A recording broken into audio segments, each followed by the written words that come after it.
Hello বন্ধুরা, তোমরা সবাই কেমন আছো? আশা করি তোমরা সবাই ভালো আছো আর আমিও খুব ভালো আছি। তো আজকের ভিডিওটা একটা ছোট্ট ভিডিও, তো দেখতে থাকো।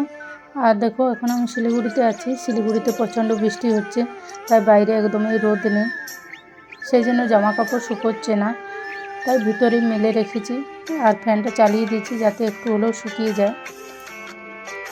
এটা হলো বৃষ্টি হওয়ার পরের আবহাওয়াটা। এখনও দেখো মেঘ ধরে আছে, রাতের দিকে হয়তো আরও বৃষ্টি হতে পারে। এই কদিন ধরে দিন রাত বৃষ্টি হচ্ছে, এত বৃষ্টি হচ্ছে যে এই গাছগুলোতে ভালোভাবে ফুলও ফুটছে না।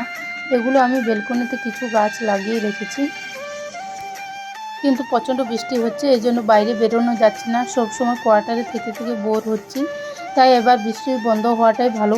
আর আমাদের গ্রামের দিকে বাঁকুড়াতে বৃষ্টি হয় না, আর প্রচণ্ড গরমে সবাই কিন্তু কষ্ট পাচ্ছে, সেই জন্য ওদিকে বৃষ্টি হলেই ভালো হয়।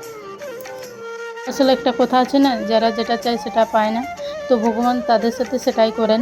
তো যাই হোক, ওরা বৃষ্টি চাইছে, বৃষ্টি পাচ্ছে না, আবার আমরা চাইছি যে বৃষ্টি বন্ধ হোক, এখানে বৃষ্টি বন্ধও হচ্ছে না। তো কি করা যাবে? দেখো, আমি আলু সেদ্ধ করে রেখেছি আর একটা বেসনের ব্যাটার বানিয়ে রেখেছি। যাই হোক না কেন, খাবার তো কোনো কিছুতেই বন্ধ হবে না, তাই আমরা আজকে এই ঠান্ডা আবহাওয়ায় ব্রেডের পকোড়া বানাচ্ছি।